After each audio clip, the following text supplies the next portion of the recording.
Es una historia que abarca casi 4000 años. Una historia sobre el documento más antiguo de la civilización occidental. Con un mensaje que es intemporal y misterioso. El libro egipcio de los muertos es la guía de los egipcios para la otra vida y puede ser el primer documento religioso del mundo. Desde el polémico arqueólogo que planea sacarlo de Egipto clandestinamente. No toleraré que nadie se aparte de la ley, ni usted ni sus amigos nativos. Hasta un aterrador viaje al más allá. El libro egipcio de los muertos es tan antiguo como la propia civilización. La primera visión del día del juicio final. Un libro que puede dar respuesta a las preguntas fundamentales que se hace la humanidad desde hace milenios.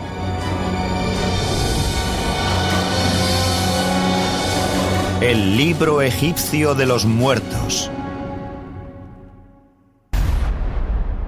Momias. Son los misteriosos restos de una de las civilizaciones más antiguas de la historia. Nos hablan de enormes períodos de tiempo y de secretos envueltos bajo los antiguos sudarios. Resultan muy familiares y a la vez muy extrañas. Un aterrador recordatorio de nuestra propia mortalidad. Y, sin embargo, una tentadora promesa de inmortalidad. Las momias solo son los restos de un misterio mucho mayor, la punta del iceberg. Los antiguos egipcios creían en una amplia e intrincada vida tras la muerte. Se esperaba que cada cadáver modificado resucitase en otro mundo, y solo existe una guía hacia ese mundo, el libro egipcio de los muertos. Es el nombre dado a unos manuscritos enterrados con los muertos momificados en el antiguo Egipto. El libro de los muertos era una especie de guía para los difuntos y un libro de conjuros para ayudar a los muertos en su viaje por la otra vida y el proceso para alcanzar la inmortalidad. Es un libro de magia, por supuesto. Es una colección de conjuros cuyo objetivo principal es facilitarle la otra vida y la inmortalidad al difunto. Es un libro para los muertos porque nos habla de lo que se encontrarán los muertos en el más allá. Por eso lo llamamos el libro de los muertos. Es muy importante porque es la búsqueda de la inmortalidad. Se ha dicho que a los antiguos egipcios les importaba más la otra vida que la vida en la tierra. Y debió de haber sido así para quienes vivieron en la antigua ciudad de Tebas durante la 19ª dinastía, hace más de 3000 años. Vamos a hablar de un egipcio que en los anales de la historia solo figura como Ani.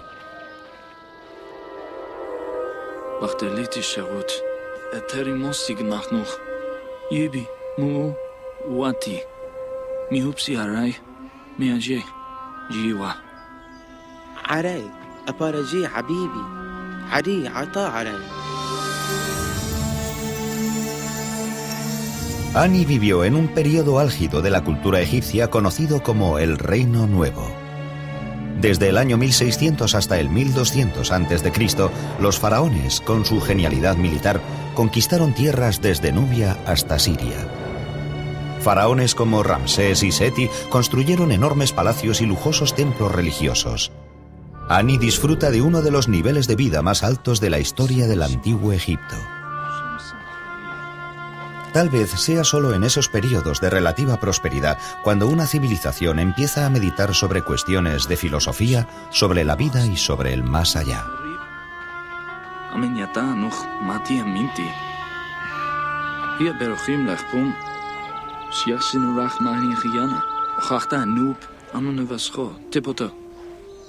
El registro histórico nos deja claro que la otra vida debió de haber tenido un gran peso en la mente de Ani. La idea de fallecer sin una preparación adecuada para la otra vida podía poner en peligro las posibilidades de ir al paraíso eterno.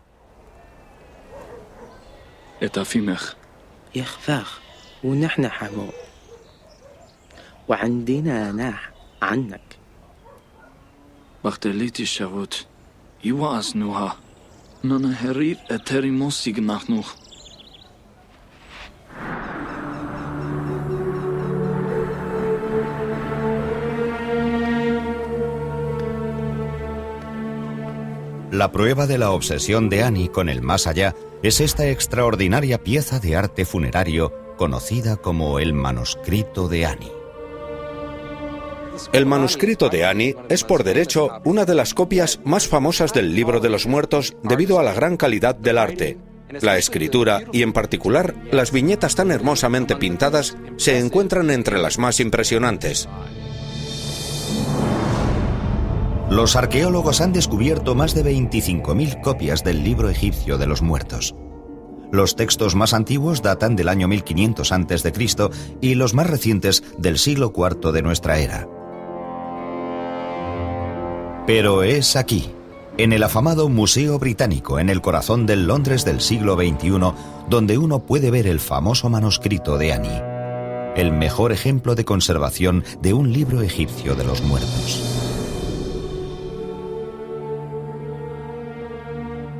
Pintado en el año 1250 a.C. aproximadamente, contiene 65 conjuros mágicos y plegarias y más de 150 ilustraciones a color.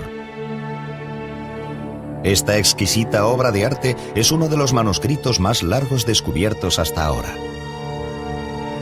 Desplegado mide casi 24 metros. Pero el modo en el que el museo se hizo con esta obra maestra está lleno de intriga y de polémica.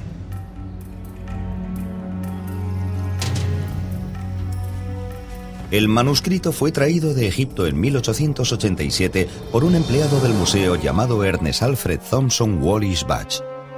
Fue un autor prolífico y escribió más de 100 libros sobre egiptología, la mayoría de los cuales se sigue vendiendo. Publicó algunas de las primeras traducciones de textos egipcios importantes. Coleccionó miles de objetos que han sido reconocidos como algunos de los mejores ejemplos de arte antiguo.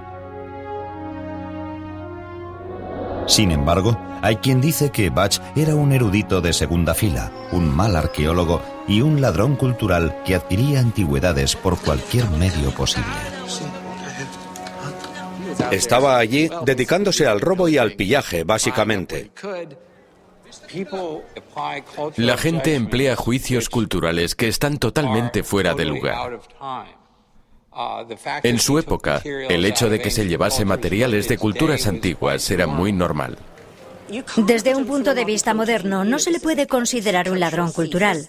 No es como se veía eso en aquellos tiempos, aunque por otro lado lo que hacía era casi ilegal.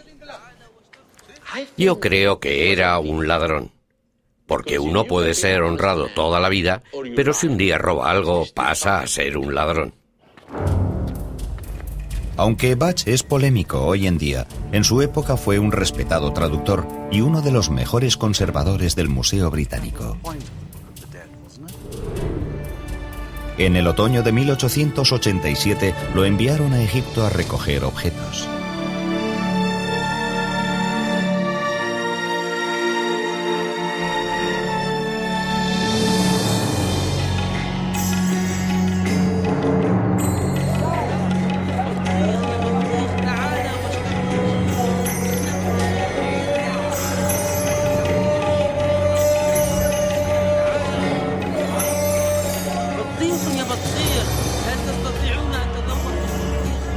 El viaje de Budge a Egipto se hizo en el momento perfecto.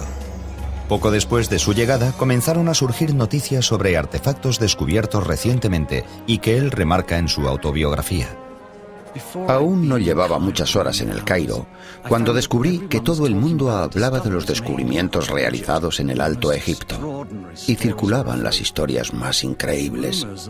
Rumores de los hallazgos han llegado a todas las grandes ciudades de Europa y en el Cairo había representantes de varios museos continentales haciendo cada uno todo lo posible por llevarse la parte del león. La primera parada de Budge, el Museo Egipcio, para reunirse con un colega egiptólogo. Le sorprende el mal estado de la colección del museo.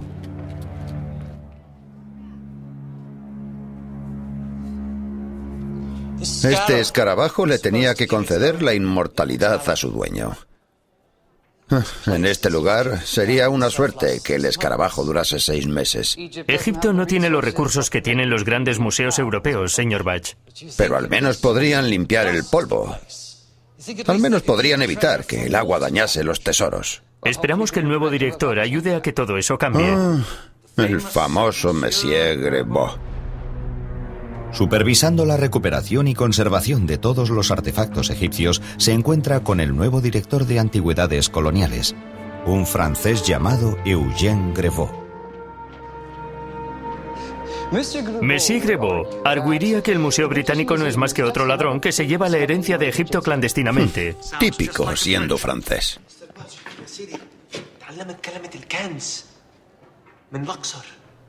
¿Tesoros en Luxor?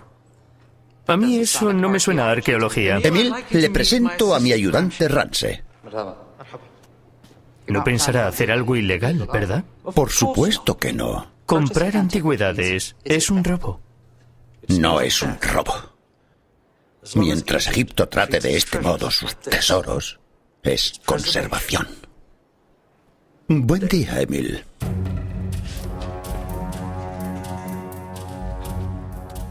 Hoy en día, Ernest Wallis Bach tiene mala reputación. Pero en 1887 le interesaba menos su reputación que llegar al presunto nuevo descubrimiento. Desde su base, en el Cairo, hay 720 kilómetros hasta Luxor siguiendo el Nilo. Bach está decidido a llegar hasta el tesoro antes que otros coleccionistas. Su instinto competitivo le es muy útil, ya que entre los artefactos hay una ventana a otro mundo, a uno que el hombre moderno no ha visto nunca.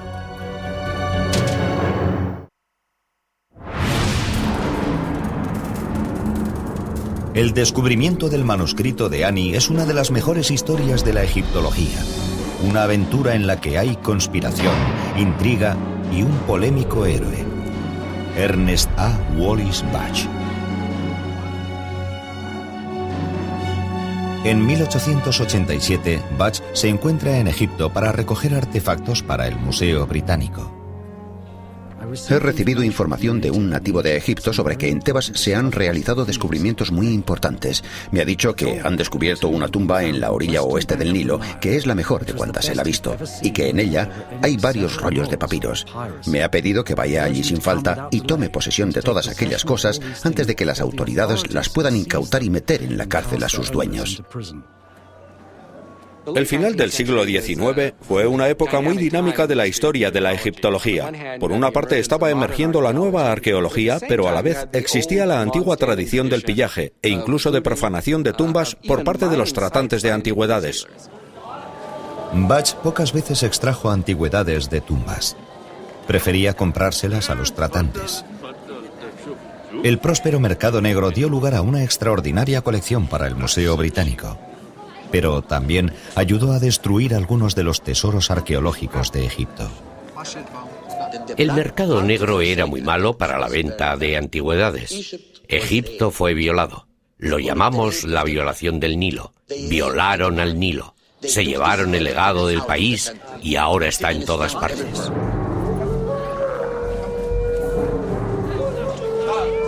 El ayudante de Bach lo llevó a un tratante de antigüedades del mercado negro, donde le dan un intrigante artefacto que había sido encontrado en Luxor.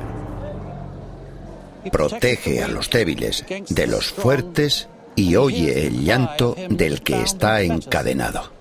En 1887, Bach es uno de los pocos occidentales que sabe leer jeroglíficos. Es auténtico, ¿sí? Sí. Yo diría que es muy auténtico.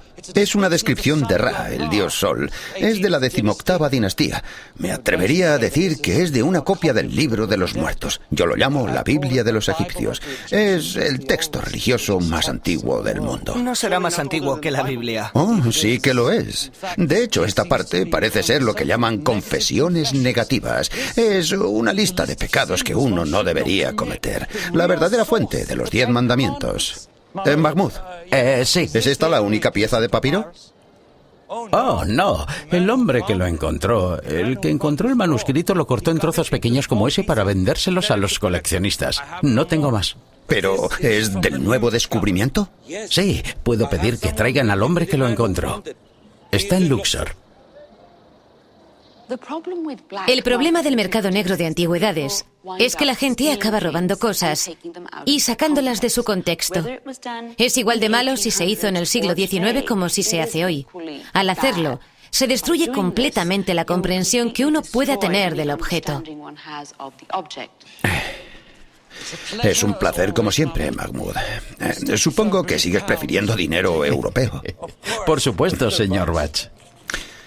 Mañana tendré a un guía esperándole. Es un viaje de 2 días. Estaremos preparados. Bach quiere llegar a los nuevos descubrimientos, pero sabe muy bien que el nuevo director de antigüedades, Eugène Grevaux, pretende llegar allí primero.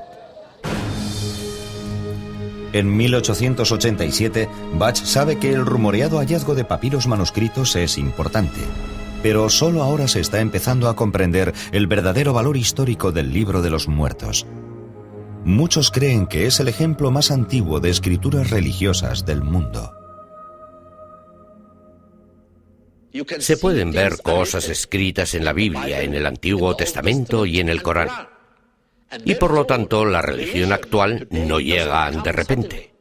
Hay etapas. El Libro de los Muertos es en realidad la primera etapa del pensamiento humano sobre la otra vida.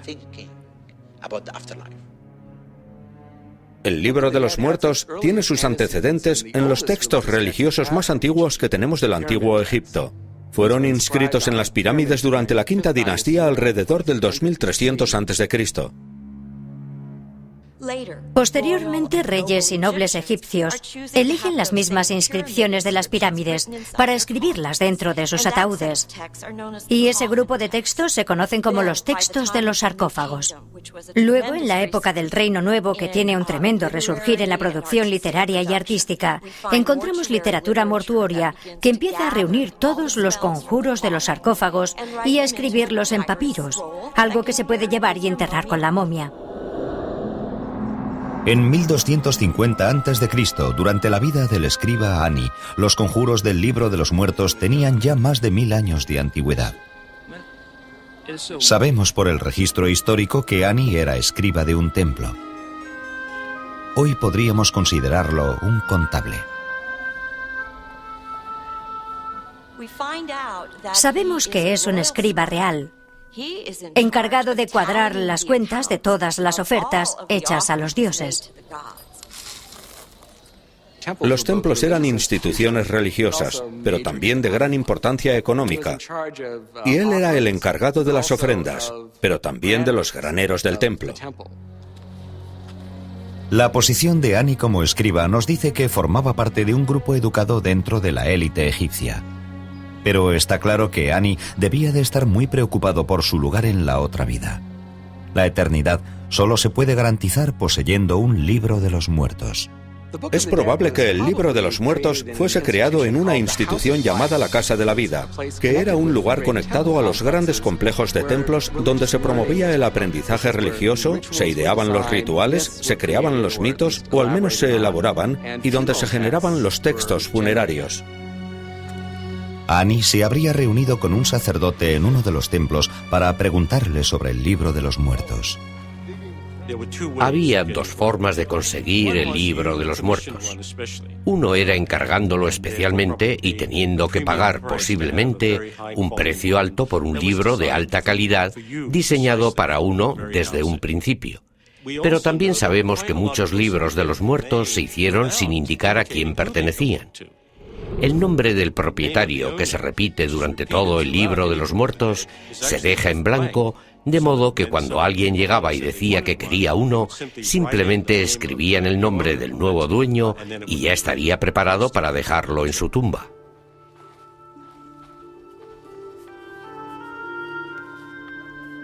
En el Reino Nuevo, los complejos de templos son lugares de culto y de negocios.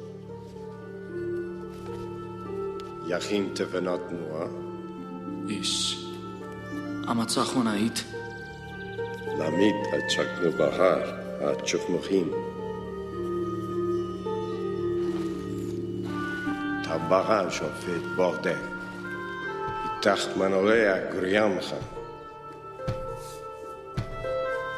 Un pergamino egipcio comienza como un tallo de la planta del papiro que crece en abundancia a lo largo del Nilo. A los tallos se les quita la corteza externa, luego se colocan finas tiras y se golpean hasta convertirlas en láminas.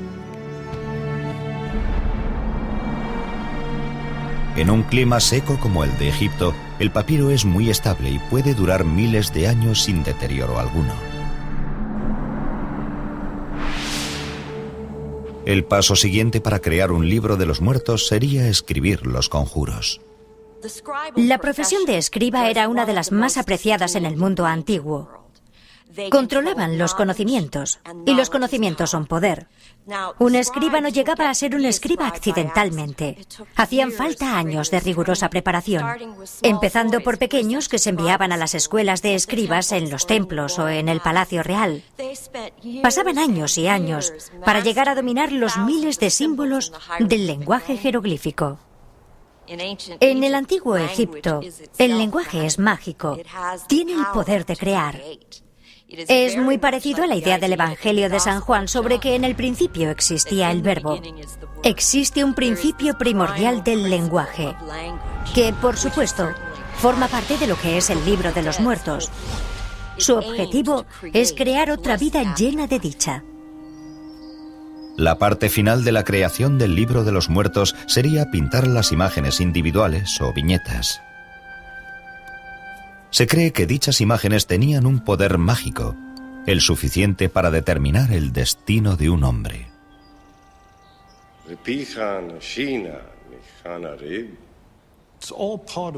Todo ello es parte del proceso de fabricación.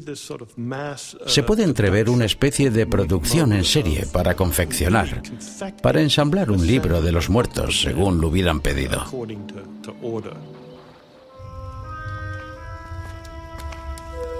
Comprar un libro de los muertos le habría afectado a toda la familia de Annie.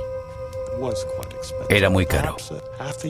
Tal vez el sueldo de medio año para una persona de la posición social de Annie. Los antiguos registros revelan que la esposa de Annie se llamaba Tutu. La pareja debió de haber hablado mucho sobre el libro de los muertos. En el Reino Nuevo, la elección era difícil para una familia: proveer para el presente o para la eternidad.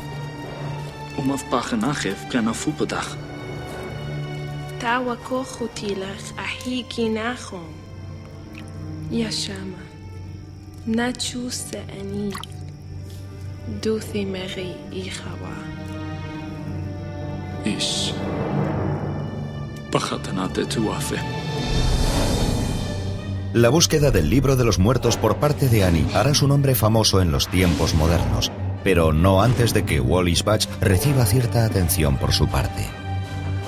Le aseguro que soy un enemigo muy desagradable.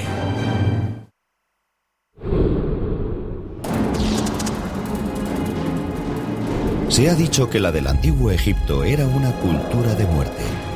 Queda muy poco de la vida cotidiana de los antiguos egipcios, pero sabemos mucho sobre ellos por la gran atención que prestaban a sus tumbas, a sus tesoros, a sus manuscritos e incluso a sus cadáveres momificados.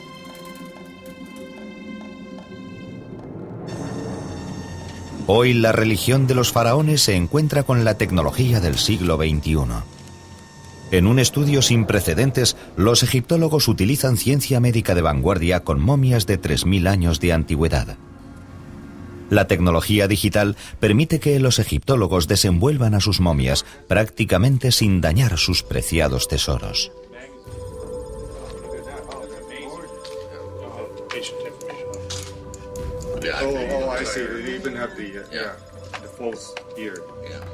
Bajo las envolturas, un amuleto de 2000 años de antigüedad protege al difunto de los peligros del más allá. Cuando envolvían el cadáver, también metían amuletos.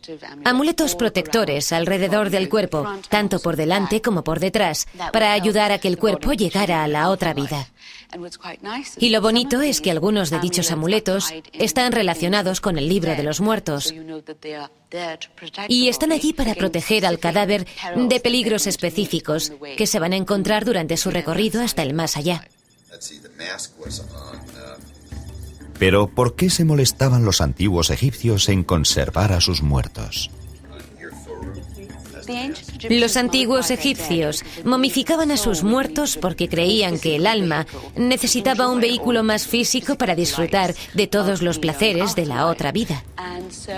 Y por eso momificaban los cadáveres, es decir, los conservaban para que el alma pudiese volver a un cuerpo que estaría perfectamente conservado y así poder disfrutar de la comida, la bebida y cualquier otra cosa que la otra vida pudiera ofrecer. Pero momificar un cadáver no era un proceso fácil. Lo que hacían los embalsamadores era retirar todos los órganos internos, los pulmones, el hígado, el estómago y los intestinos.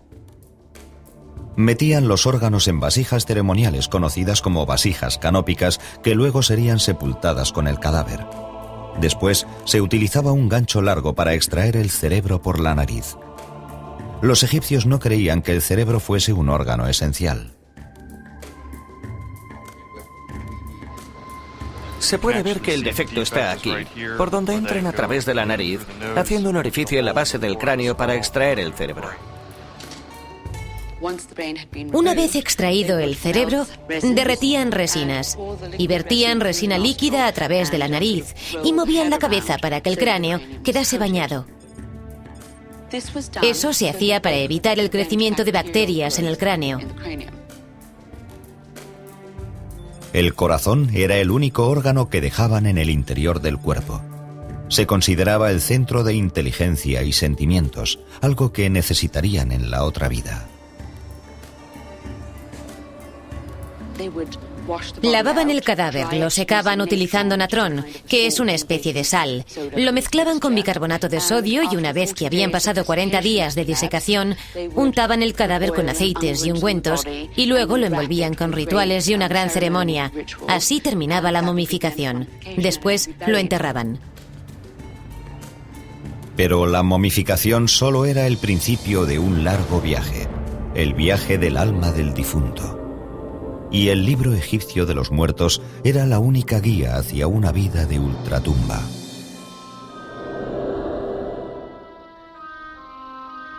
En algún momento cercano al año 1250 a.C., un escriba egipcio llamado Ani empezó a preocuparse por el más allá. Creía que el libro de los muertos le proporcionaría sosiego. Cuando uno fallece y se va a la otra vida, el camino, el viaje de una a otra, es muy peligroso. Y el espíritu del difunto, antes de renacer para siempre, tenía que pasar una serie de pruebas. Y el libro de los muertos proporciona respuestas y protección contra los peligros del viaje. Se trata de la búsqueda de la inmortalidad. Sin saber lo que hay en el libro de los muertos, el difunto nunca llegaría a la otra vida. Para los antiguos egipcios, lo más importante era la otra vida. El libro de los muertos era caro y la decisión de comprar uno era un proceso difícil y complicado. Había 186 conjuros entre los que elegir, y el manuscrito se producía basándose en las necesidades o en el presupuesto de cada persona. Los sacerdotes del templo ayudaban a cada persona a elegir los conjuros necesarios para la otra vida.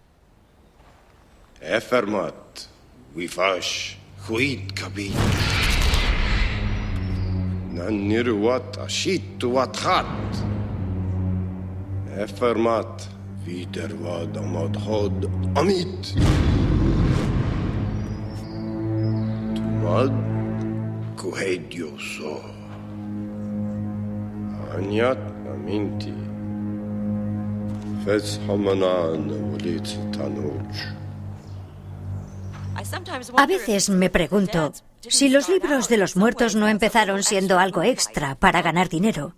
Una vez que has convencido a todos los ricos de que tienen que tener uno, el precio que se le puede poner no tiene límite.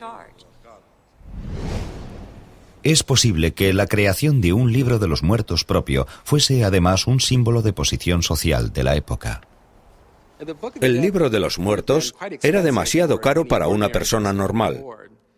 Y eso lo hemos comprobado arqueológicamente al descubrir que solo los miembros de la élite poseen un libro de los muertos. Sin embargo, era muy distinto a los primeros tiempos de la cultura egipcia. En un principio, la momificación y la otra vida entre los dioses estaban reservadas únicamente para el faraón.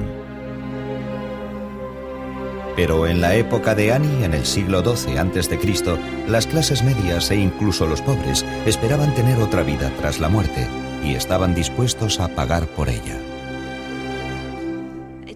Demuestra la democratización del más allá, ya que en un principio esos textos estaban reservados para el rey y luego, cuando llegamos al Reino Medio, están disponibles para la alta nobleza. Y cuando llegamos al Reino Nuevo, un grupo mucho mayor tiene acceso a los textos. Pero en el Reino Nuevo, el libro de los muertos se escribía para todos. Se ha encontrado en tumbas privadas, se ha encontrado en tumbas de nobles, se ha encontrado en las tumbas de los artesanos. La propagación de la creencia en la otra vida afectó a algo más que a una emergente clase media. Hay quienes creen que el libro de los muertos afectó a las escrituras judías y cristianas. El cristianismo antiguo le debe mucho al antiguo Egipto por su concepto del cielo. Y es lógico debido a que la mayoría de los seguidores iniciales del cristianismo eran nativos de Egipto. Y cuando se escribían documentos sobre la naturaleza y la esencia del más allá, como esas cosas no estaban escritas en la Biblia en un principio, los antiguos egipcios llenaron los espacios en blanco. La idea de pasar a la otra vida con tus seres queridos en un lugar agradable, en el que puedes hacer lo que quieras, es la misma en el cristianismo y en la religión del antiguo Egipto. Todavía hay quien alega que las imágenes religiosas cristianas tienen una deuda con el libro egipcio de los muertos.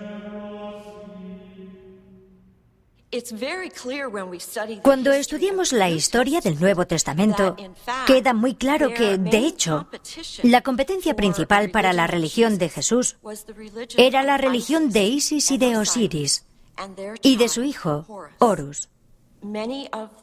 Muchas de las primeras representaciones de la Virgen María, sentada con el niño Jesús en su regazo, están basadas en estatuas de Isis, en las que Isis sostiene al faraón, su hijo simbólico ahora. Una de las primeras personas en darse cuenta de la relación entre el libro de los muertos y la Biblia fue el mismísimo Wallis Budge. Lo cierto es que los egipcios creían en un dios, Osiris, que había vivido en la tierra, había sufrido una muerte cruel y había resucitado de entre los muertos. No hay duda de que ciertas opiniones e ideas religiosas de algunas sectas cristianas pueden proceder de los egipcios directamente. Es interesante ver cómo las creencias éticas y religiosas de los pueblos, sin importar su procedencia ni en qué siglo fueran escritas, todas tienen muchas cosas en común.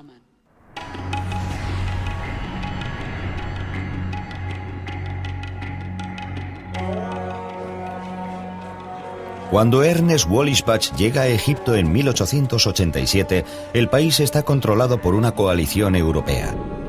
Tras una rebelión musulmana en 1882, Gran Bretaña y Francia comparten el control del país y del importantísimo Canal de Suez. Su coalición controlará la política y la economía de Egipto durante décadas. Es una unión precaria, y los hombres como Budge no facilitan la alianza. Budge ha oído rumores sobre un enorme descubrimiento en Luxor, pero sus planes para dar con él lo llevan camino del enfrentamiento con el director francés de antigüedades coloniales, Eugène Grevaux. Señor Budge, ¿Sí? acompáñeme. ¿A usted? ¿De qué se trata? Órdenes del señor Grevaux. Tiene que hablar con usted. Oh, tiene que hablar conmigo. Ramsey, nos vemos delante del hotel mañana a las 9 de la mañana. Monsieur Grevaux había publicado un libro muy bueno sobre la religión egipcia, pero por naturaleza, disposición y preparación era inadecuado para el puesto que le habían dado. Siéntese. Tiene que esperar aquí. ¿Aquí? Y todos los que procurábamos el bienestar de Egipto lamentábamos su nombramiento.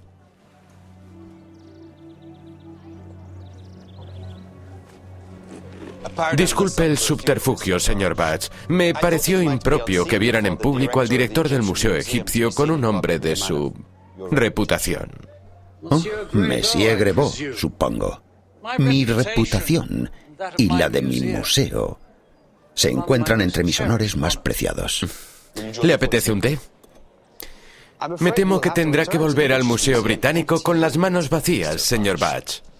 Como guardián de las antigüedades egipcias, debo informarle de que tengo la intención de evitar el saqueo de los tesoros de la nación. Monsieur Grebot, la meta del Museo Británico es la conservación del legado del mundo. Mi antecesor dice que en su viaje anterior salió de Egipto con más de 1.400 antigüedades ilegales. Su antecesor envió casi la misma cantidad al Louvre. Debería saber que es ilegal sacar antigüedades de mi país, señor Batch. Pienso aplicar la ley estrictamente. Cualquier sospechoso de comercio ilegal de antigüedades sufrirá un interrogatorio doloroso, se lo aseguro. Amenazar a los hombres y mujeres que viven aquí no es el modo de ganar su confianza. No necesito su confianza. Necesito su obediencia.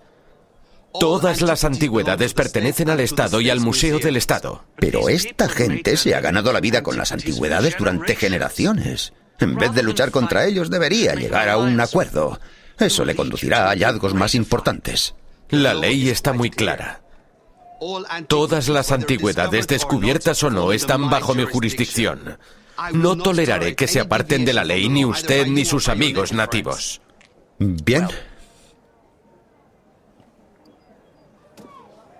Lamento que no opinemos igual. No se oponga, señor Batch. Le aseguro que soy un enemigo muy desagradable. No le considero un enemigo. Solo desagradable. Buenos días. Batch sabe que las autoridades francesas lo detendrán si lo descubren comprando antigüedades, pero ha oído rumores sobre un enorme hallazgo de artefactos en la ciudad de Luxor. ¿Y esa cosa me va a llevar hasta Luxor?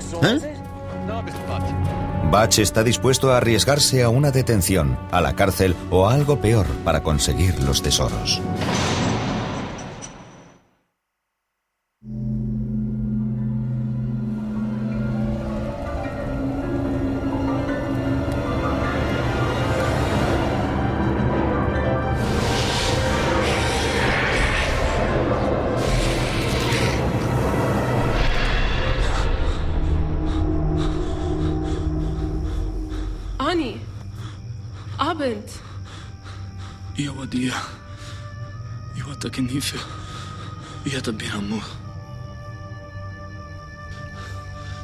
Si un egipcio se quiere asegurar la vida eterna, solo tiene una solución: el libro de los muertos.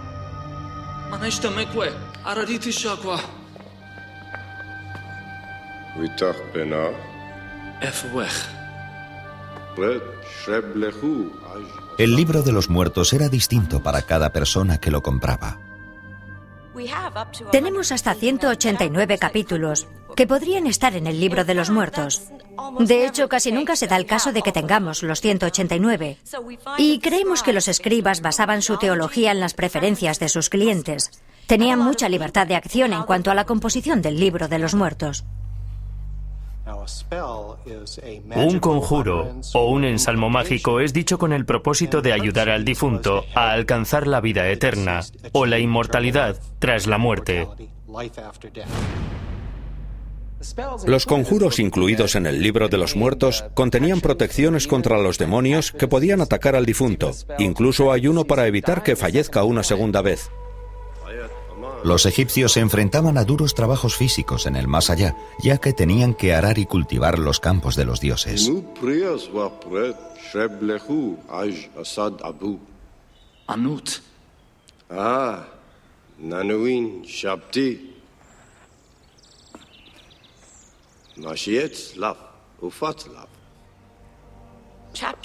El capítulo 6 permite que el difunto, cuando le pidan que haga cualquier trabajo manual, dé vida a unos pequeños clones de sí mismo o de sí misma. Y ellos hacen todo el trabajo sucio. Por lo que todos tenían que llevar consigo el capítulo 6. De lo contrario, se encontrarían en el más allá sin sirvientes. Los egipcios incluso robaban algunos de los conjuros, algunos anotados de un modo excelente. ¿Cómo podía informar sobre eso una persona muerta? No lo sé.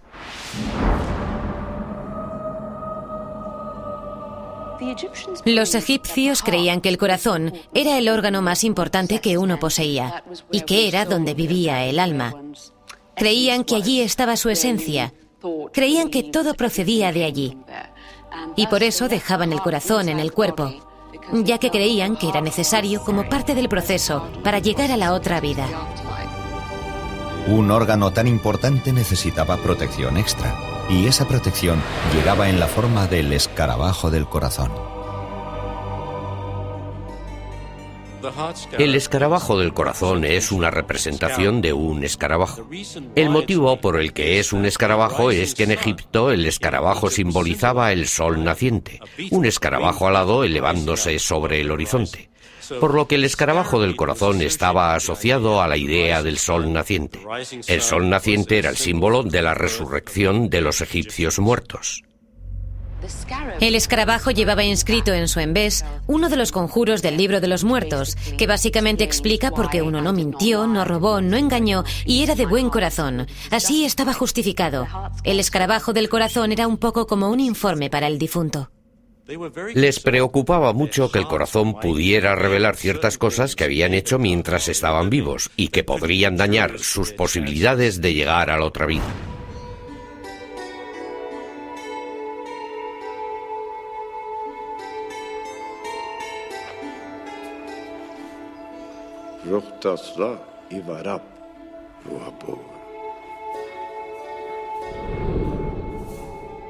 Las espléndidas ilustraciones son tan importantes como el texto en el libro de los muertos. Las ilustraciones del libro de los muertos le dan un poco más de fuerza a los conjuros existentes.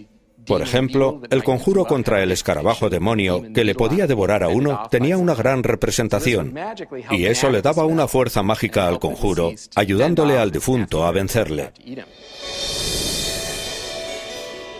La creación del manuscrito de Ani pudo llevar meses o incluso más de un año.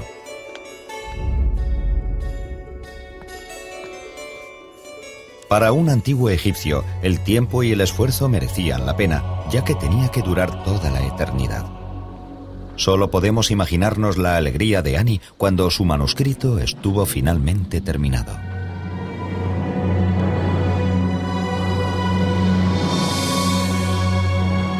Hay muchos manuscritos del antiguo Egipto, pero hay muy pocos que tengan la elaboración y el esplendor artístico del manuscrito de Ani.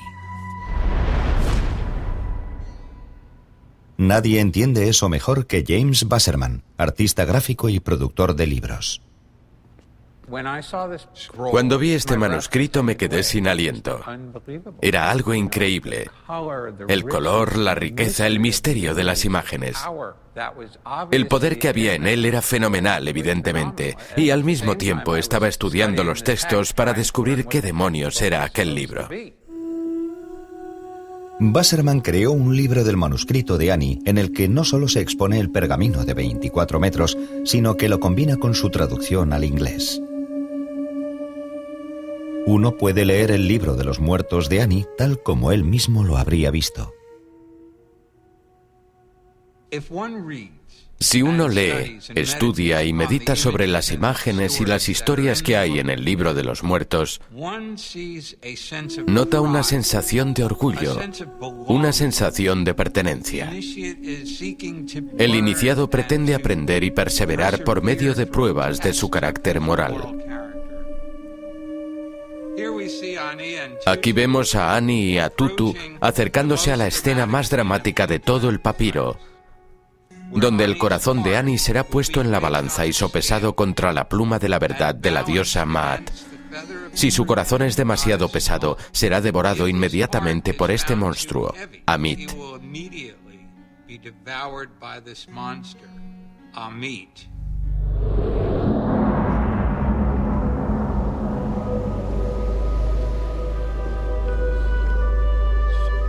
Para los antiguos egipcios, la muerte es el primer paso hacia la salvación. Cuando falleció la esposa de Ani, el manuscrito no fue puesto en su tumba, pero la guiaría a ella también. Un solo rollo servía para unir a una pareja en el campo de juncos.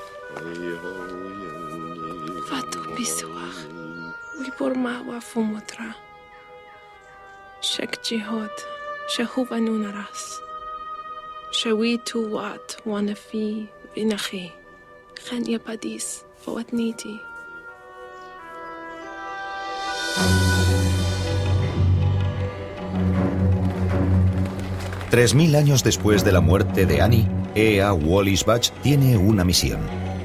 Le han hablado de un rumoreado tesoro en Luxor, el nombre moderno de la antigua ciudad de Tebas. Budge quiere ser el primero en llegar. Gracias, caballeros. Habrá una recompensa mayor cuando regrese. Gracias. Pero la búsqueda de Budge va a ser interrumpida. Señor Budge. ¿Usted de nuevo? ¿De qué se trata esta vez? Queda detenido.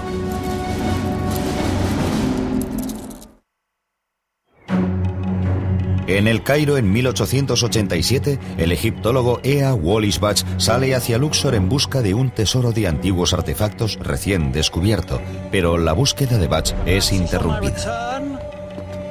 Señor Budge. ¿Usted de nuevo? ¿De qué se trata esta vez? Queda detenido. Por orden de Eugene Grevaux, el nuevo y celoso guardián de antigüedades egipcias que se dirige a Luxor. قوام البوت بتاعت ميشو جرابو عم تغرق منقوط بالنهر ماذا؟ غضبان ينادي لك من الشط. Quédese aquí hasta que yo vuelva.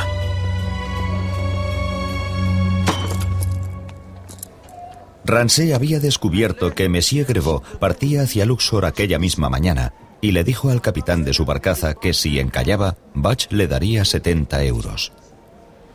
Sí, y se los daré. Buen trabajo, Ramsay. Budge ya era conocido por sus engaños y los eruditos aún hoy siguen debatiendo sus cuestionables métodos de recolección. Uno de los problemas de Budge es que no era arqueólogo. No le preocupaban los detalles ni las normas en una época en la que uno podía comprar casi todo lo que quería, por lo que sus métodos de recolección no se consideran muy éticos. Me da la impresión de que Budge, con sus tejemanejes, era mucho más parecido a Indiana Jones que a un anciano erudito que solo quiere estar sentado en la trastienda del Museo Británico. Otros sugieren que los métodos de Budge podían ser necesarios en aquella época. Si tenemos en cuenta el número de antigüedades que se perdieron, se destruyeron, se robaron, tenemos que darle las gracias a un granuja como Budge por tener los medios para sobornar a los funcionarios y recurrir a aquellos subterfugios, porque conservó aquellas cosas. Utilizó su influencia y su erudición en aquella época. Utilizó su presencia y su amistad con egiptólogos extranjeros en Egipto para robar muchas antigüedades, sacarlas del país y llevarlas al Museo Británico. Eso fue injusto. Finalmente, Budge parte hacia Luxor, todavía un paso por delante de su némesis, Grevaux. Se dice que en el tesoro que busca hay varias partes de un libro egipcio de los muertos.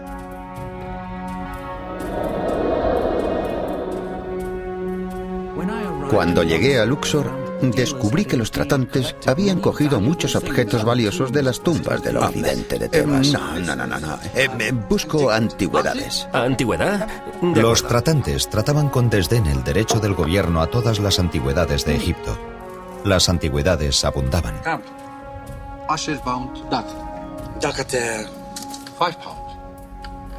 Pero el dinero no.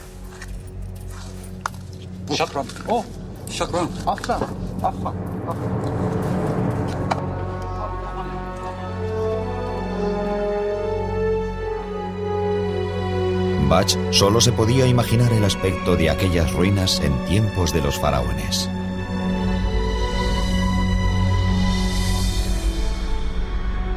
Unos 3000 años antes, cuando Luxor era conocido como Tebas, un escriba llamado Ani encargó su propio libro de los muertos, que le costó el salario de medio año. No tardará en ponerse a prueba su valor para él en la otra vida.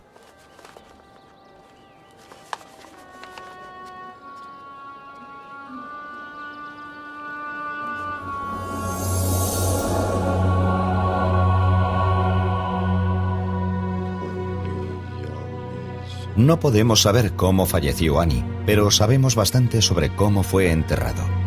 Como escriba real, Ani formaba parte de la élite. Su enterramiento habría sido elaborado y caro.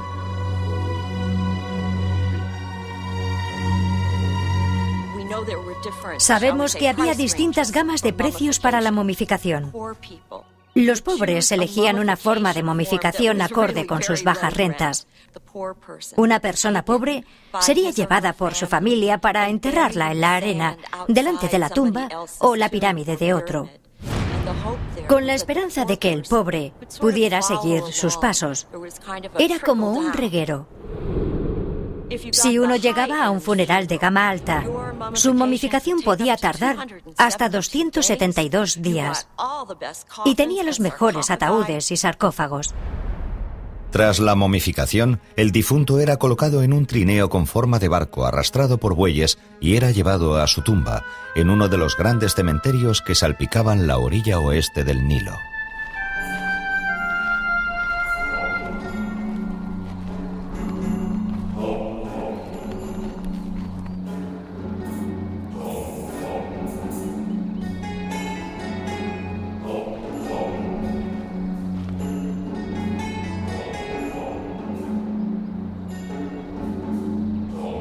Las ilustraciones de los funerales egipcios no solo muestran a una apesadumbrada familia, sino a músicos, bailarinas, sacerdotes y dolientes profesionales.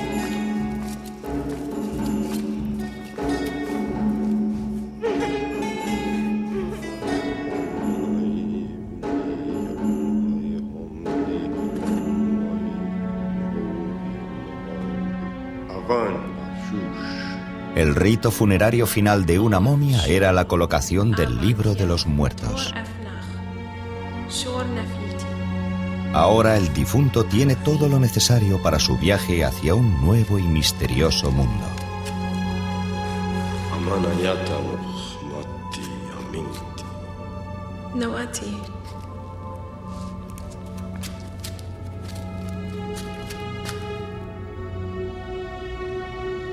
بشف عثور ونشويتي شات عن بخيس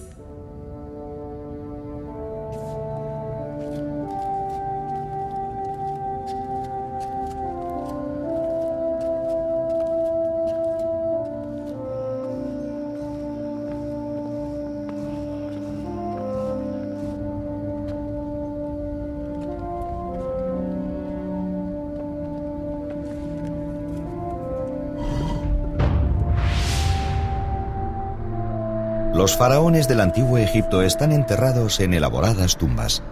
Desde las primeras pirámides construidas 2600 años antes de Cristo al famoso Valle de los Reyes, donde fueron enterradas generaciones de familias reales durante 5 siglos. Pero la élite y la clase media del antiguo Egipto tenían sus propios cementerios y sus tumbas individuales.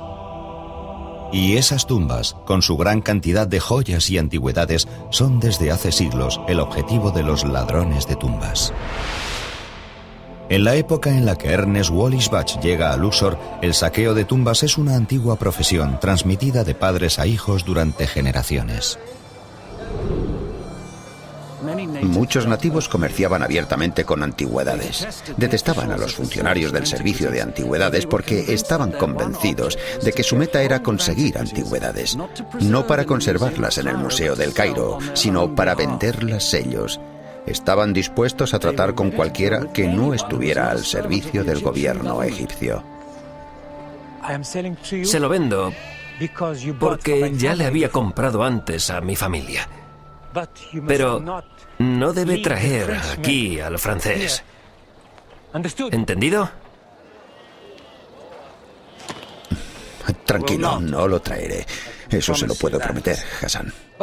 Bach nunca decía dónde encontraba las cosas exactamente, y se debe a que comerciaba con tratantes de antigüedades que le decían dónde las podían haber encontrado.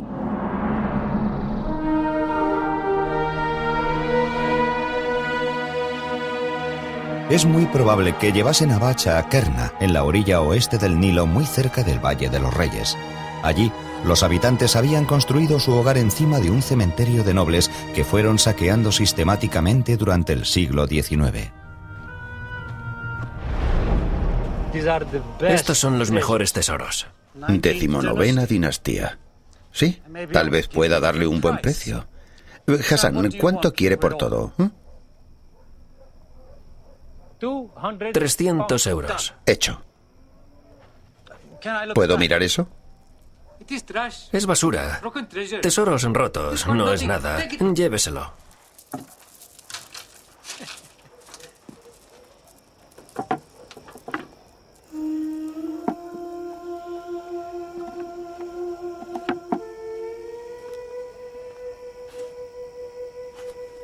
¡Oh, Dios mío! El sello está intacto.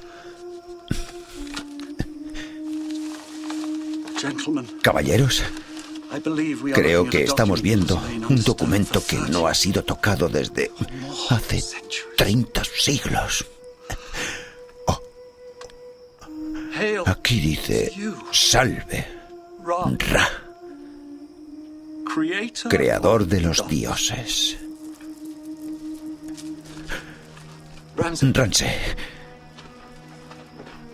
lo que estamos viendo es un libro egipcio de los muertos intacto, inmaculado, hecho para Ani, escriba del faraón.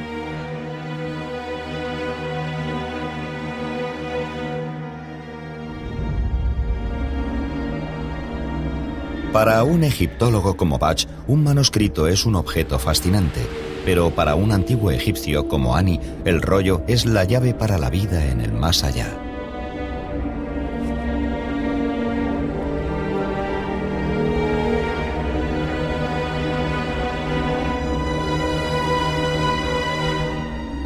Los egipcios creían que la otra vida era un lugar peligroso, y es probable que simbolizara la crisis de la muerte. Para los egipcios que amaban la vida, la muerte era un desgarrón en el tejido de la sociedad.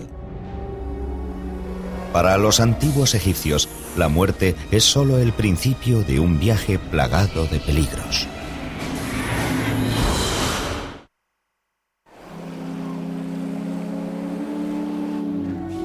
En 1887, Sir Ernest Wallis Bach está en Egipto en busca de antigüedades para el Museo Británico, y durante un viaje a Luxor, donde se encontraba la antigua ciudad de Tebas, descubre el rollo de Ani, de 24 metros de largo. Lo que estamos viendo es un libro egipcio de los muertos intacto, inmaculado, hecho para Ani. En el antiguo Egipto se enterraba una copia con la momia como guía hacia la vida de ultratumba.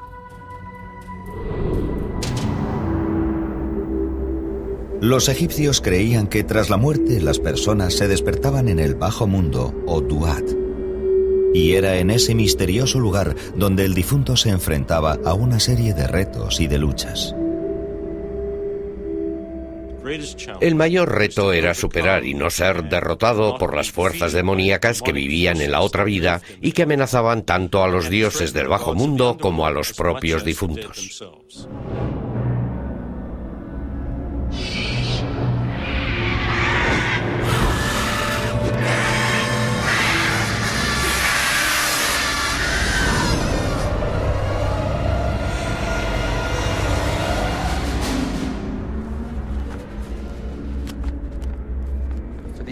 Para los egipcios, la muerte era una crisis, pero eran muy optimistas y creían que se podía superar, pero no sin una serie de pruebas y penalidades. parte del Libro de los Muertos ilustra un mundo peligroso en el que el difunto es amenazado por seres aterradores. Cuando se utilizaban jeroglíficos en un libro mágico como el Libro de los Muertos, se volvían mágicamente activos. Se puede comparar a un videojuego en el que haya que pasar por una serie de episodios. Hay que luchar contra los enemigos o superar obstáculos. De hecho, dañaban jeroglíficos que tenían un aspecto amenazador porque se podían escapar de su control.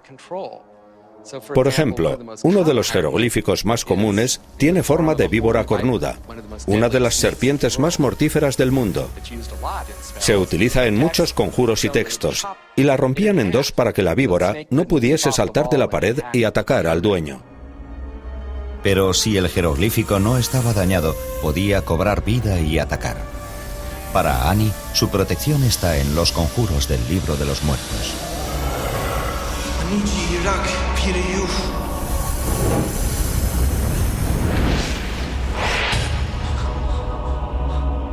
Pero en la otra vida egipcia también hay aliados.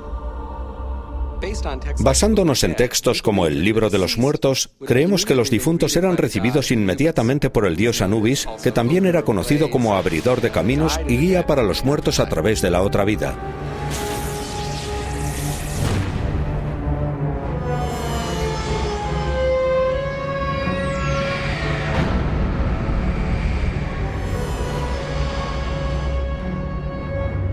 Anubis es un dios muy prominente en el bajo mundo y también en lo relacionado con la momificación y el ritual funerario de los muertos. Siempre aparece con la cabeza de un canino y se identifica con el chacal y con los demás caninos que existían en Egipto y que solían vivir en los bordes de los valles donde estaban los cementerios. Por lo que siempre existió esa íntima relación entre los perros salvajes y el mundo de los muertos. Anubis es guardián y guía de los difuntos. Su misión consiste en asegurarse de que llegan a salvo al juicio y de que llegan a todos los sitios a los que precisan ir. Uno de los capítulos más importantes del Libro de los Muertos es un misterioso ritual llamado la apertura de la boca.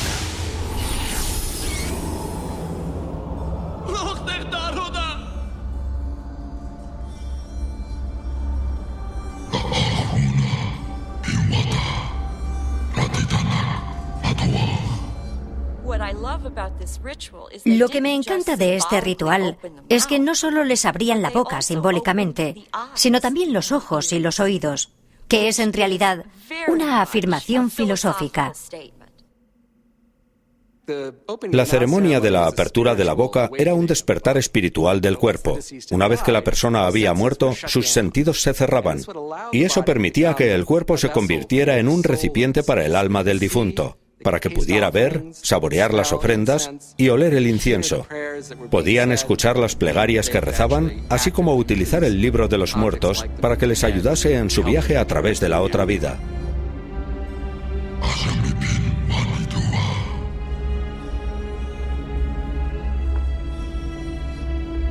El muerto tenía una meta a la que llegar en el bajo mundo: llegar al campo de juncos o campo de las ofrendas, un lugar de dicha en el que podía vivir toda la eternidad.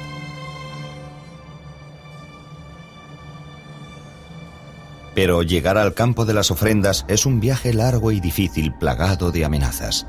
Cualquiera de ellas puede poner en peligro la posibilidad de que Annie llegue al paraíso.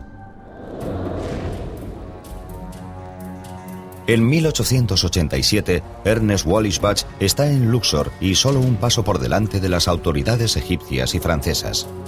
Está claro que sus poco ortodoxos métodos dan resultados, pero le crean poderosos enemigos.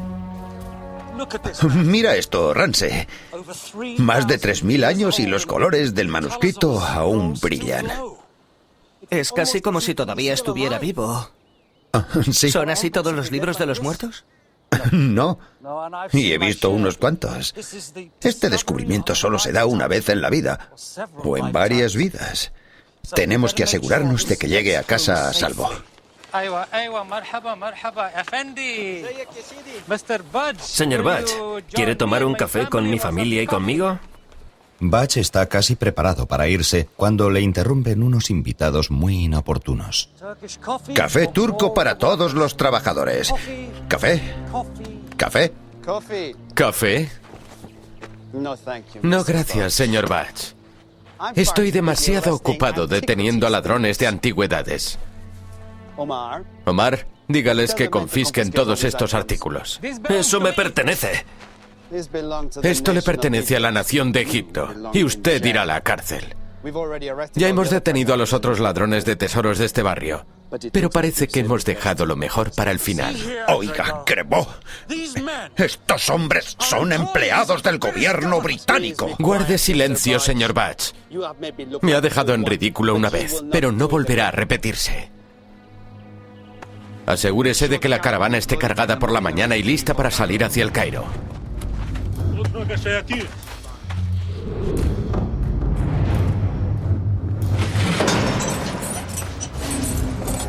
Con el manuscrito en manos de las autoridades, Bach sabe que se puede perder para el mundo de manera definitiva.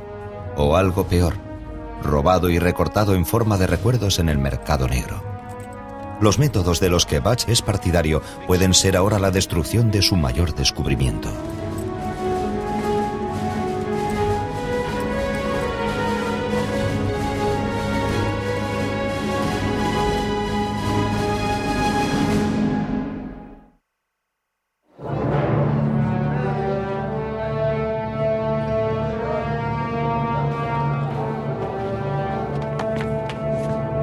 En 1887, Ernest Wallis Bach descubre el magnífico manuscrito de Annie, que solo sirvió para que las autoridades se lo confisquen y lo metan a él en la cárcel.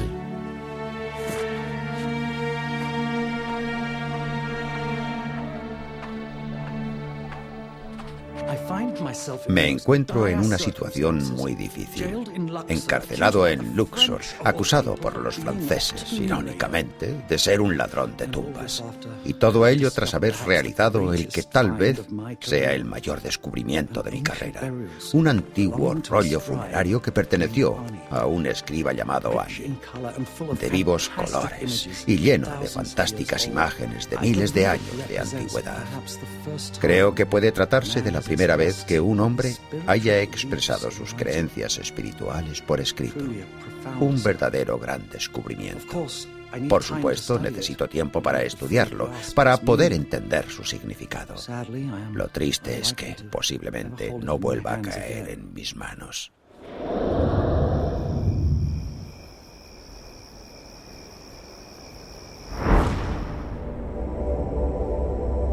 Para Annie, su libro de los muertos es ahora un mapa de carreteras hacia la sala del juicio, donde los dioses determinarán si merece vivir eternamente en el campo de juncos. Pero llegar allí puede ser peligroso. Los conjuros incluidos en el libro de los muertos contenían protección contra los demonios que podían atacar a los difuntos.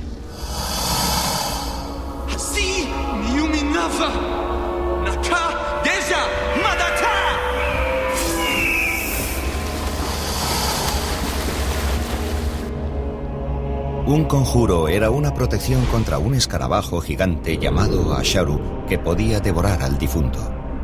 El bajo mundo es un extraño lugar. Los egipcios lo consideraban un enfrentamiento con el caos. Tras la creación se creó una isla de orden justo. Pero una gran parte del universo sigue sin crear y en estado caótico. Y por lo tanto, irracional.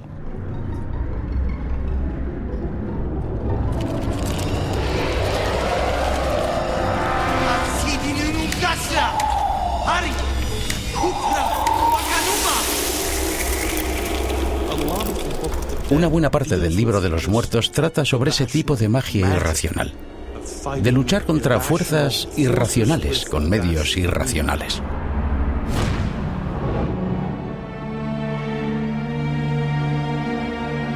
Tres 1000 años después, en 1887, el manuscrito de Annie se encuentra en manos de las autoridades y Ernest Wallis Bach tiene obstáculos propios que superar. La sensación de impotencia es abrumadora sabiendo que cada momento que paso sentado en esta maldita celda, el manuscrito de Annie se aleja más de mí.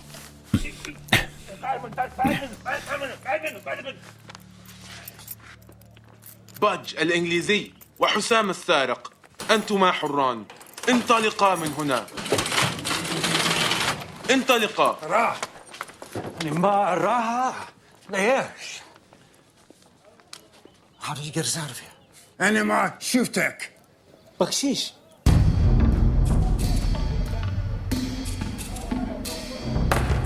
La experiencia le ha enseñado a Butch que es posible que el manuscrito no esté a salvo, ni siquiera de los propios guardias. Saben que el manuscrito vale más si lo dividen en 20 trozos más pequeños. Greboni se dará cuenta de que falta algo hasta que se hayan vendido todos los trozos. Oh, señor, esto es peor de lo que me imaginaba. Una vez que salga del almacén, nunca volverá a estar entero.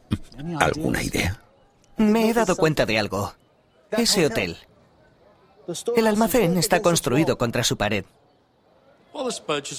La reputación de Butch siempre ha estado en entredicho. Incluso entonces era famoso por lo que hacía para poder conseguir cosas para el Museo Británico. En su autobiografía, Butch revela cómo fragua un plan. Entre las casas que estaban selladas y vigiladas, había una pequeña que colindaba con la pared del jardín del viejo Hotel Luxor.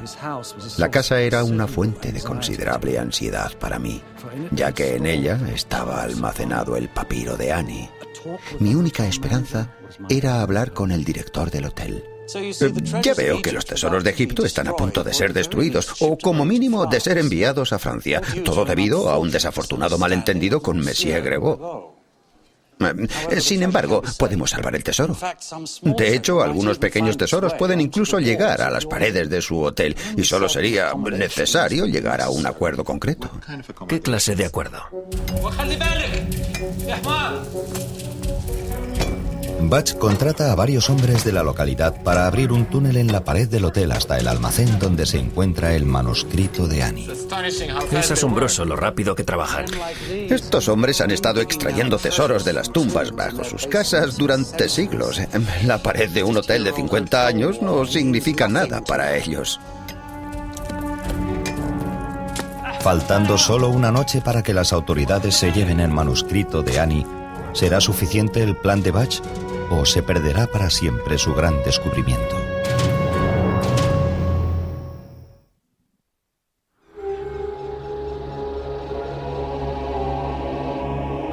En el antiguo Egipto, la vida no se termina con la muerte.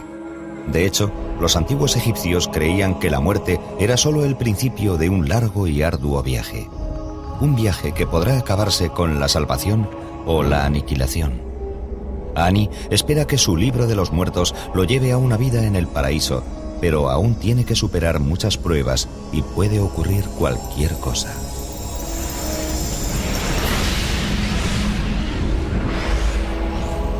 Si el alma errante sigue las indicaciones del manuscrito, con el tiempo consigue llegar a un reto final en la sala del juicio. Aquí se debe encarar a 42 dioses ante 42 pruebas distintas. Delante de cada dios debe negar haber cometido un pecado concreto. Es uno de los mayores retos de la otra vida.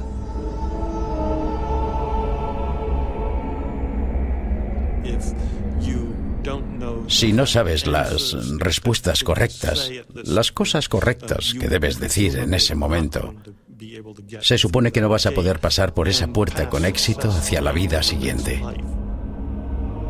Los 42 mandamientos que Annie debe negar haber incumplido se conocen como la confesión negativa. Es una letanía de cosas que el difunto no hizo. Por lo que dice, no he asesinado a nadie, no he robado nada, no tuve una aventura con la mujer de otro, no hice esto, ni aquello, ni lo otro. Es muy informativa y reveladora sobre las cosas que probablemente hicieron muchos egipcios.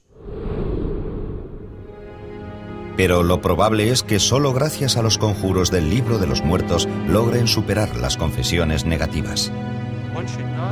No se debe confundir esto con la noción de confesión y arrepentimiento. Se trata realmente de un ensalmo mágico para borrar todo lo que uno pudiera haber hecho en la tierra.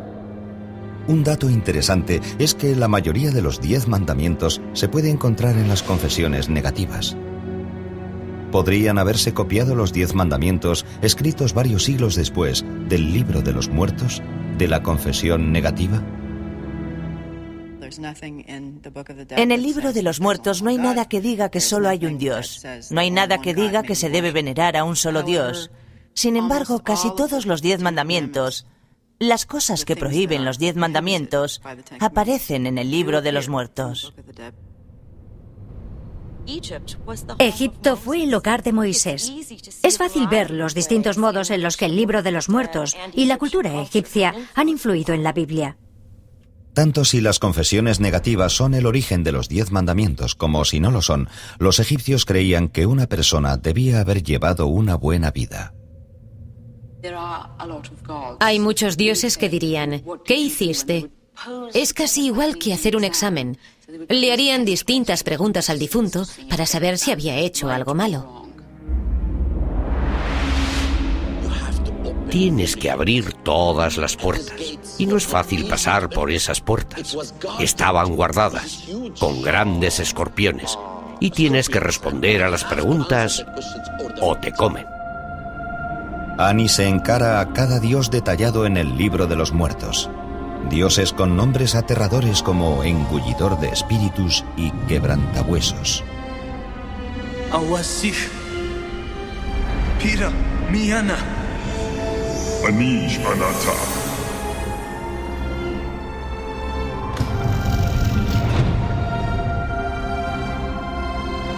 Con cada respuesta correcta del libro de los muertos, Ani avanza a través de las puertas. Solo después de la puerta final se encontrará el alma de Ani con el dios Horus, el hijo de Isis y Osiris de cabeza de halcón, que acompañará a Ani a su examen final en la sala del juicio.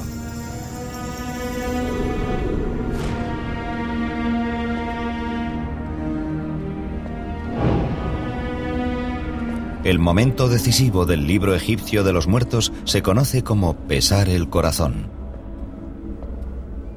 Los antiguos egipcios preveían que les esperarían muchos retos en el más allá. Uno de los más importantes era superar con éxito el juicio ante el tribunal de Osiris y que los declarasen dignos de ser uno de los dichosos muertos.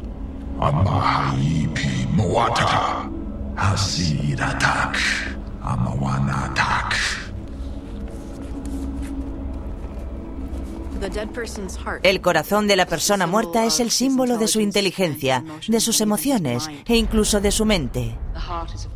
En el corazón es donde estaba tu esencia y donde estaban tus buenas y tus malas acciones. El difunto debe entregar a Horus su amuleto en forma de escarabajo para que lo sopesen contra una sola pluma de la diosa Maat. Maat era una diosa que es básicamente la personificación de la verdad, la justicia, el orden y el equilibrio.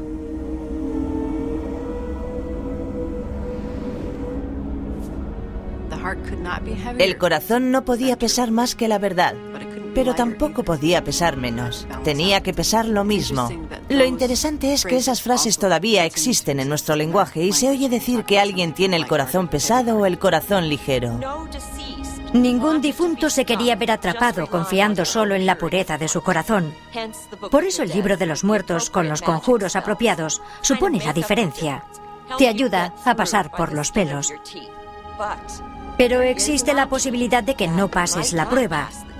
Y si no utilizas bien los conjuros del libro de los muertos, serás arrojado al monstruo Amit, el devorador de almas, el devorador de muertos. La misión de aquel ser monstruoso, una combinación de cocodrilo, león, hipopótamo y otros animales feroces, era devorar instantáneamente a cualquier persona muerta declarada culpable en la sala del juicio. Si Amit te come el corazón, dejas de existir. Para los antiguos egipcios eso era lo más aterrador. No era un castigo, era no poder existir en absoluto. El escarabajo de piedra que representa el corazón del difunto tiene que pasar ahora la prueba final. Una prueba de eternidad u olvido.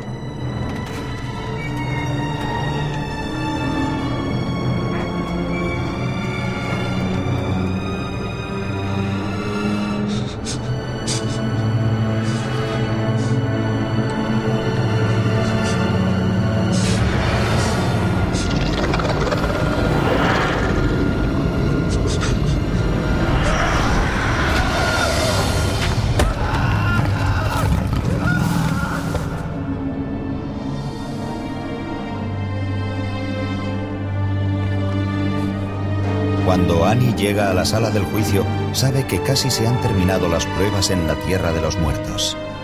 A Annie solo le queda una prueba, la que determinará su destino para toda la eternidad.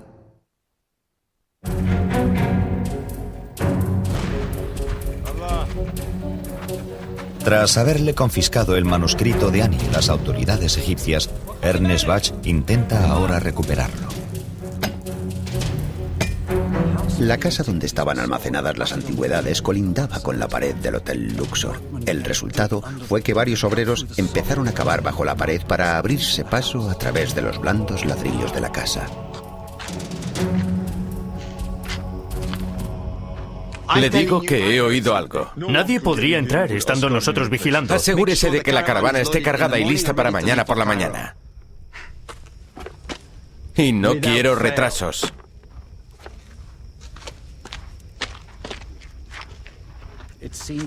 Parecía imprudente confiar demasiado en el silencio de nuestras operaciones y por lo tanto decidimos dar al policía y a los soldados una cena, ya que estaban hambrientos y sedientos.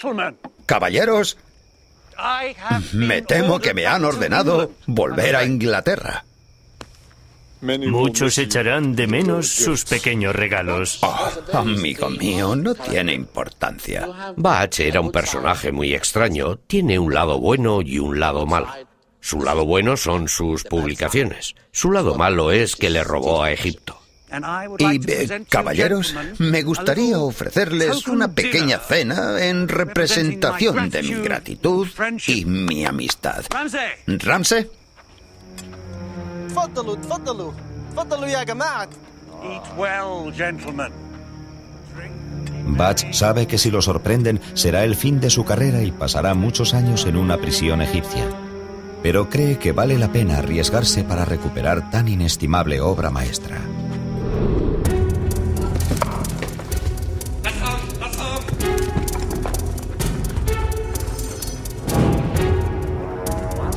Mientras cenaban alegremente, entraron en la casa uno detrás de otro y sacaron pieza por pieza, caja por caja, todo lo que tenía un mínimo valor comercial. De ese modo salvamos el papiro de Annie.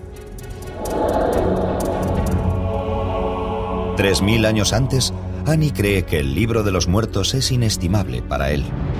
Es su única guía para superar la prueba cuando le pese en el corazón y conseguir entrar en el paraíso eterno.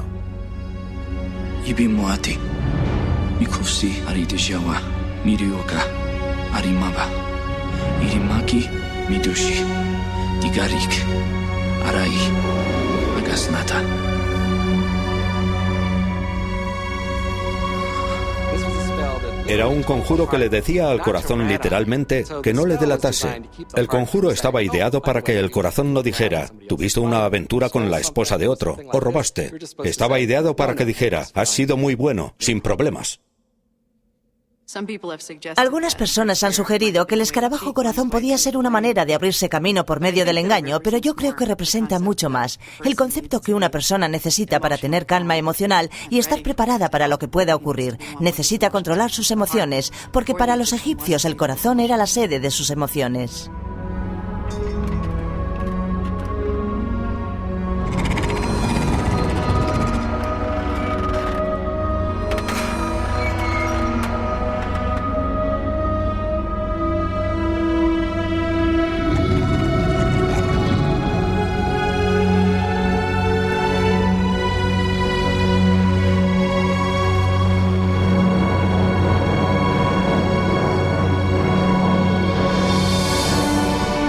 El rollo de Annie ayuda a su dueño a superar finalmente la prueba del corazón en la gran sala del juicio.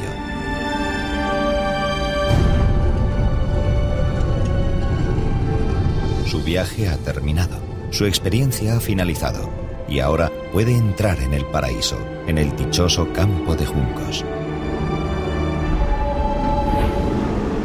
En 1887, Ernest Wallis Bach está a punto de llegar al final de su peligroso viaje. ¡Guarda! ¡Abre esa puerta! ¡Venga, vamos! Apártese. Vaya a comprobar la caravana.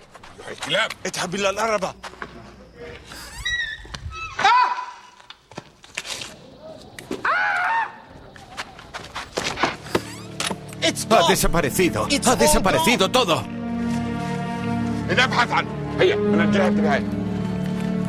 Al amanecer, Bach y sus tesoros se encuentran ya en una barcaza que se dirige a El Cairo y finalmente a Londres. En diciembre de 1887, Sir Ernest Wallis Bach ha regresado ya al Museo Británico. Con él está el papiro completo de Annie.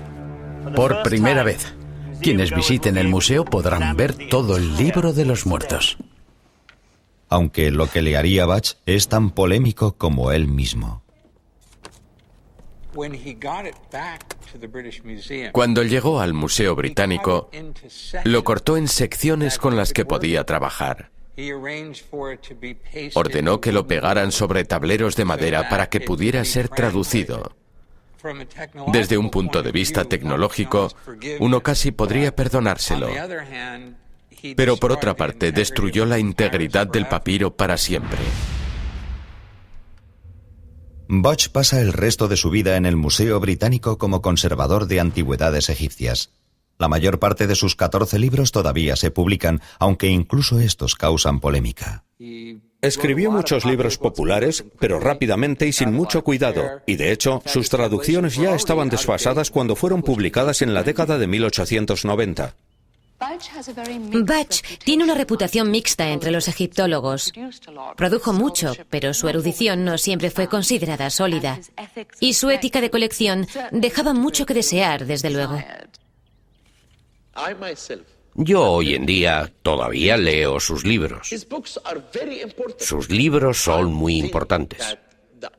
Creo que lo único malo de Bach fue que robó antigüedades. De no ser por la gran cantidad de material que publicó, aunque tuviese defectos, no existiría el interés por la egiptología y las culturas antiguas que existe hoy.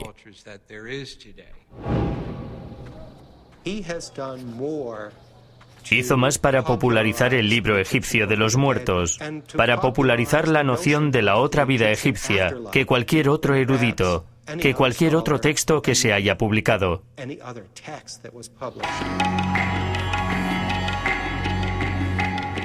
Tanto si Bach fue un erudito, un aventurero o incluso un ladrón, está claro que el manuscrito de Annie es su mayor aportación al mundo de la egiptología. Jamás realizó un hallazgo mayor y nadie ha descubierto otros rollos tan artísticos ni tan completos como el libro de los muertos de Annie. Me pregunto qué pensaría de todo este joven de la imagen. No lo sé. Supongo que no le importaría. Annie deseaba la inmortalidad y con el rollo en el museo, el nombre de Annie será leído y recordado por millones de personas. Creo que tiene razón. Y esté donde esté, espero que Annie nos dé su bendición.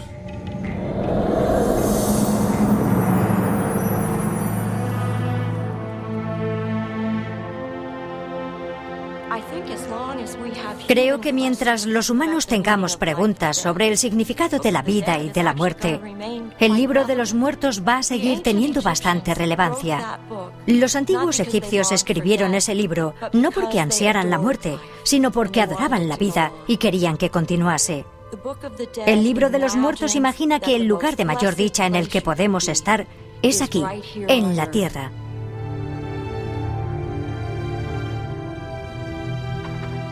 El libro egipcio de los muertos es sobre todo una guía para los vivos, una guía sobre cómo se debe vivir en la tierra, una vida de moralidad y ética para poder llegar a la otra vida.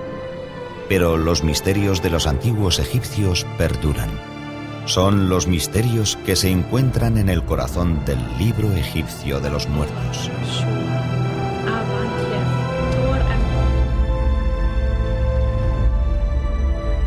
Y esos misterios de vida, de muerte y del más allá perduran eternamente. misterios que solo se pueden comprender por medio de la fe, la esperanza, por obra de la imaginación y del corazón.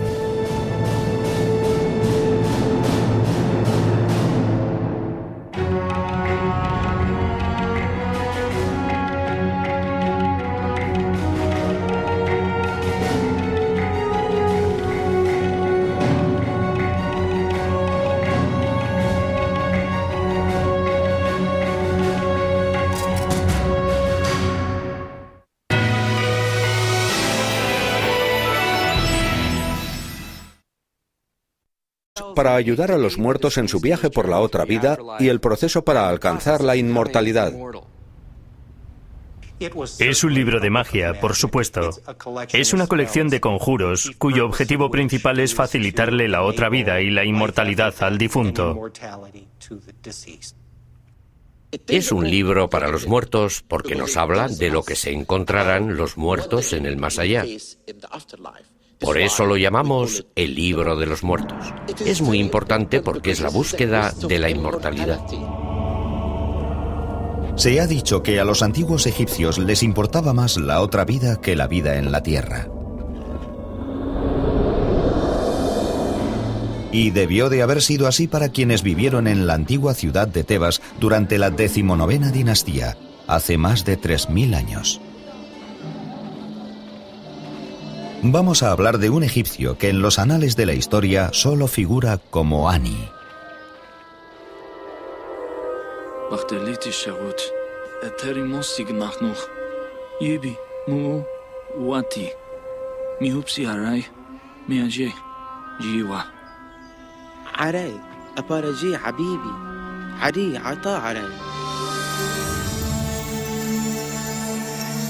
Ani vivió en un periodo álgido de la cultura egipcia conocido como el Reino Nuevo.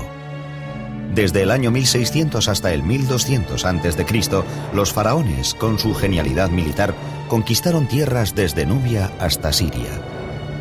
Faraones como Ramsés y Seti construyeron enormes palacios y lujosos templos religiosos.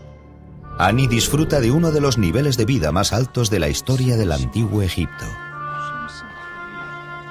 Tal vez sea solo en esos periodos de relativa prosperidad cuando una civilización empieza a meditar sobre cuestiones de filosofía, sobre la vida y sobre el más allá.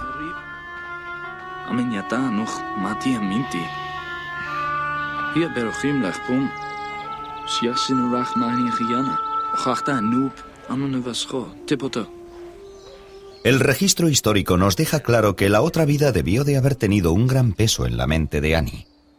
La idea de fallecer sin una preparación adecuada para la otra vida podía poner en peligro las posibilidades de ir al paraíso eterno.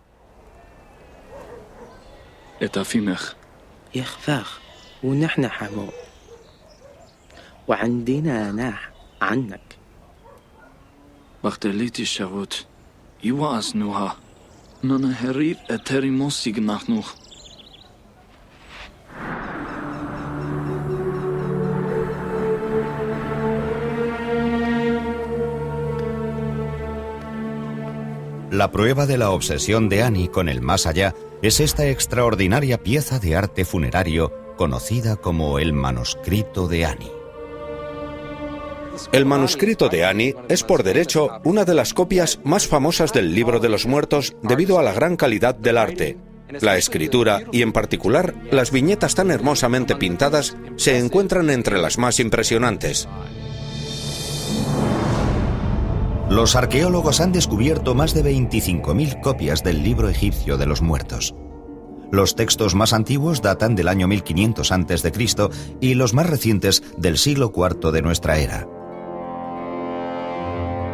Pero es aquí, en el afamado Museo Británico, en el corazón del Londres del siglo XXI, donde uno puede ver el famoso manuscrito de Ani, el mejor ejemplo de conservación de un libro egipcio de los muertos. Pintado en el año 1250 a.C. aproximadamente, contiene 65 conjuros mágicos y plegarias y más de 150 ilustraciones a color. Esta exquisita obra de arte es uno de los manuscritos más largos descubiertos hasta ahora. Desplegado mide casi 24 metros. Pero el modo en el que el museo se hizo con esta obra maestra está lleno de intriga y de polémica.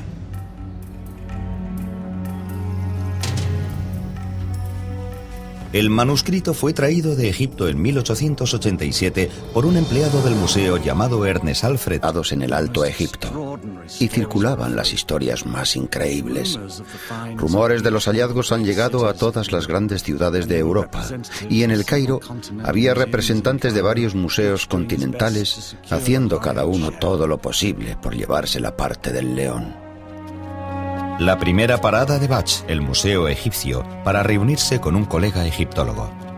Le sorprende el mal estado de la colección del museo.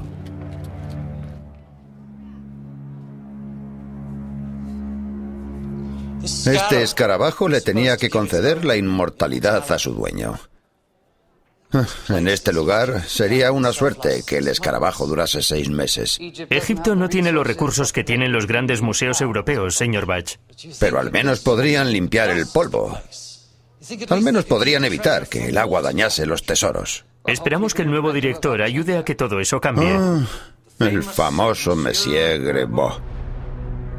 Supervisando la recuperación y conservación de todos los artefactos egipcios, se encuentra con el nuevo director de antigüedades coloniales, un francés llamado Eugène Grevaux.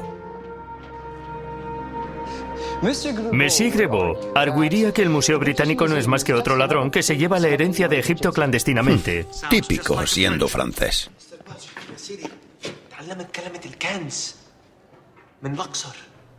¿Tesoros en Luxor? A mí eso no me suena a arqueología. Emil, le presento a mi ayudante Rance. No pensará hacer algo ilegal, ¿verdad? Por supuesto que no. Comprar antigüedades es un robo. No es un robo. Mientras Egipto trate de este modo sus tesoros, es conservación. Buen día, Emil.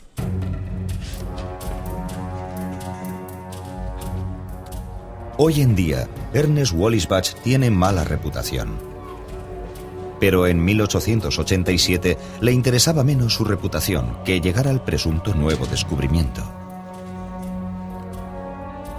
Desde su base, en el Cairo, hay 720 kilómetros hasta Luxor siguiendo el Nilo.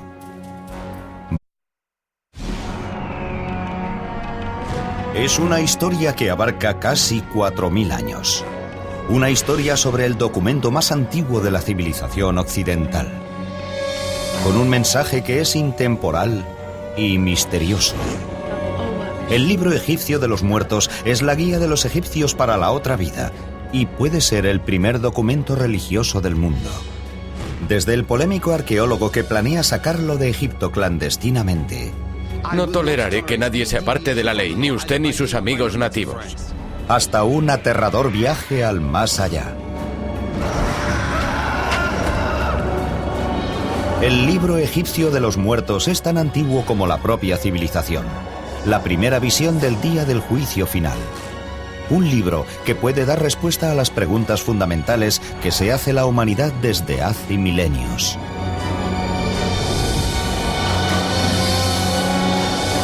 El libro egipcio de los muertos. Momias. Son los misteriosos restos de una de las civilizaciones más antiguas de la historia. Nos hablan de enormes periodos de tiempo y de secretos envueltos bajo los antiguos sudarios. Resultan muy familiares y a la vez muy extrañas. Un aterrador recordatorio de nuestra propia mortalidad. Y, sin embargo, una tentadora promesa de inmortalidad. Las momias solo son los restos de un misterio mucho mayor, la punta del iceberg. Los antiguos egipcios creían en una amplia e intrincada vida tras la muerte. Se esperaba que cada cadáver modificado resucitase en otro mundo, y solo existe una guía hacia ese mundo. El libro egipcio de los muertos. Es el nombre dado a unos manuscritos enterrados con los muertos momificados en el antiguo Egipto. El libro de los muertos era una especie de guía para los difuntos y un libro de conjuros. Thomson Wallis Budge fue un autor prolífico y escribió más de 100 libros sobre egiptología, la mayoría de los cuales se sigue vendiendo. Publicó algunas de las primeras traducciones de textos egipcios importantes. Coleccionó miles de objetos que han sido reconocidos como algunos de los mejores ejemplos de arte antiguo. Sin embargo, hay quien dice que Budge era un erudito de segunda fila, un mal arqueólogo y un ladrón cultural que adquiría antigüedades por cualquier medio posible. Estaba allí dedicándose al robo y al pillaje, básicamente. La gente emplea juicios culturales que están totalmente fuera de lugar. En su época, el hecho de que se llevase materiales de culturas antiguas era muy normal. Desde un punto de vista moderno, no se le puede considerar un ladrón cultural. No es como se veía eso en aquellos tiempos, aunque por otro lado lo que hacía era casi ilegal. Yo creo que era un ladrón, porque uno puede ser honrado toda la vida, pero si un día roba algo, pasa a ser un ladrón. Aunque Budge es polémico hoy en día, en su época fue un respetado traductor y uno de los mejores conservadores del Museo Británico. En el otoño de 1887 lo enviaron a Egipto a recoger objetos.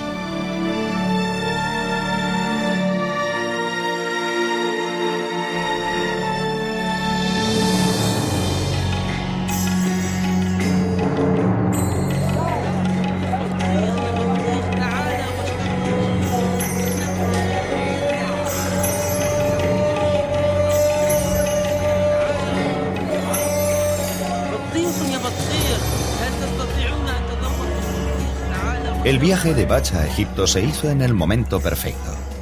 Poco después de su llegada comenzaron a surgir noticias sobre artefactos descubiertos recientemente y que él remarca en su autobiografía.